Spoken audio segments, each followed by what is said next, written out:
নমস্কার, প্রণবের হেসেলে আপনাদের সকলকে স্বাগতম। কবিগুরুকে প্রণাম জানিয়ে প্রণবের হেসেলে চলছে পদে পদে লহ প্রণাম পর্ব। আজ তার তৃতীয় দিন। ইতিমধ্যে ঠাকুরবাড়ির দুটো জনপ্রিয় পদ আমি আপনাদের বানিয়ে দেখিয়েছি। আজ বানাতে চলেছি ঠাকুরবাড়ির আরও একটি ভিন্ন স্বাদের রান্না। ঠাকুরবাড়ির অন্দরমহলে যে সকল পদ রান্না করা হতো তার মধ্যে অবশ্যই কিছু না কিছু নতুনত্ব থাকতো। পূর্ণিমা ঠাকুরের রান্নার বই থেকে আমরা জানতে পারি ঠাকুরবাড়িতে এঁচোড়ের দই বড়া আর কিমার দই বড়া এই দুটো পদ খুবই জনপ্রিয় ছিল। তবে এঁচোড়ের দই বড়া অন্যান্য দই বড়ার থেকে সম্পূর্ণ আলাদা। তাহলে চলুন দেখে নেওয়া যাক ঠাকুরবাড়ির জনপ্রিয় রান্না এঁচোড়ের দই বড়া বানাতে কী কী লাগছে।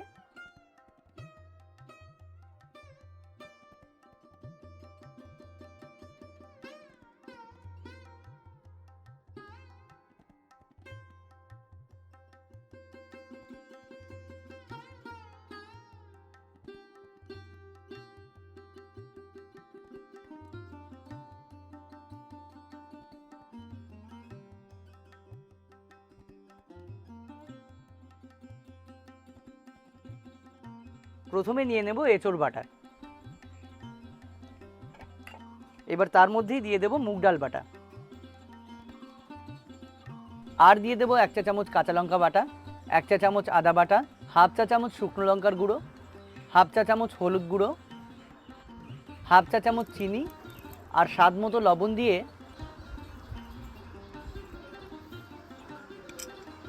এবার সব কিছুকে খুব ভালোভাবে মিশিয়ে নেব। এবার কড়াইতে বেশ খানিকটা সর্ষের তেল গরম করতে দেব।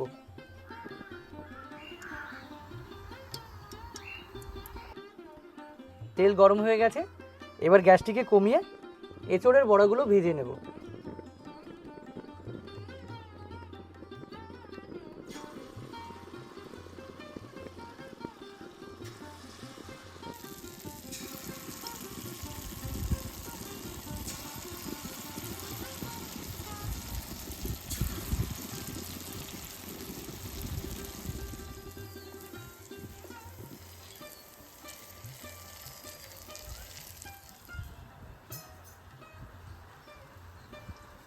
বড়া ভাজা হয়ে গেছে, এবার বড়াগুলোকে তুলে নেব।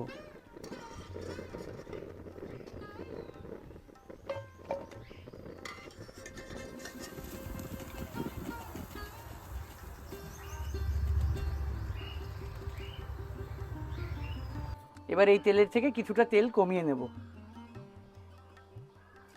এবার এই বড়া ভাজা তেলের মধ্যেই ফোড়নে দিয়ে দেব ছোট চামচের 1 চামচ গোটা জিরে, আর দিয়ে দেব শুকনো লঙ্কা ও তেজপাতা।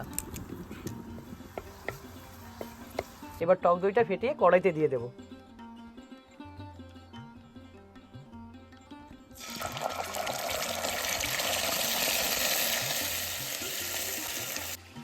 দইটা দেওয়া মাত্রই খুব ভালোভাবে নাড়িয়ে নিতে হবে। খেয়াল রাখতে হবে দইটা যাতে ফেটে না যায়। এবার এর মধ্যে দিয়ে দেব বড় চামচের 1 চামচ আদা বাটা,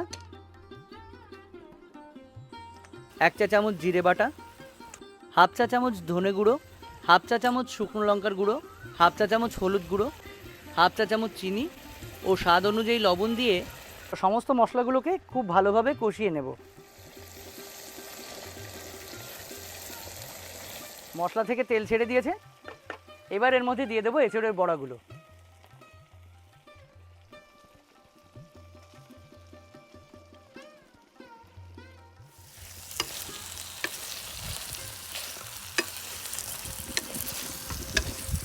এবার দিয়ে দেবো বেশ কিছুটা জল। জল আপনারা ততটাই দেবেন যতটা আপনারা ঝোল রাখতে চান।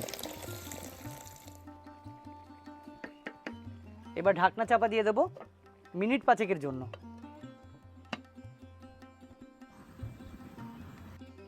এবার ঢাকনাটি তুলে ওপর দিয়ে বড় চামচের 1 চামচ ঘি আর ছোট চামচের 1 চামচ গরম মশলার গুঁড়ো দিয়ে নামিয়ে নিলেই তৈরি ঠাকুরবাড়ির এঁচোড়ের দই বড়া। আজকের পর্ব এখানেই শেষ হচ্ছে। দেখা হচ্ছে পরবর্তী পর্বে ঠাকুরবাড়ির আরও একটি বিশেষ রান্না নিয়ে। ধন্যবাদ।